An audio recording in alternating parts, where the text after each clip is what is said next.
Hurricane Maria is the most destructive storm in Puerto Rico's history. 80% of utility lines were knocked out, leaving 3.4 million people without power and practically all communication services lost. No sabíamos qué pasaba al vecino del lado.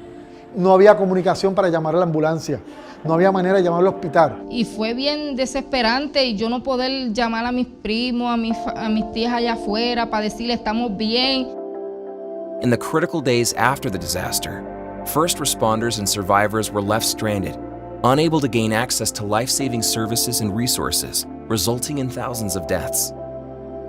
Telecommunication systems like fiber, cable, and mobile are vulnerable, costly, and take months to restore. Satellite broadband is resilient, cost-effective, and can be deployed within hours after a disaster. El tener una antena, una comunicación satelital, brinda esa posibilidad de cómo comunicarnos al resto del mundo si perdemos todo. El tener un sistema de comunicación instantáneo agilizaría mucho el poder llevar la ayuda necesaria para salvar vidas.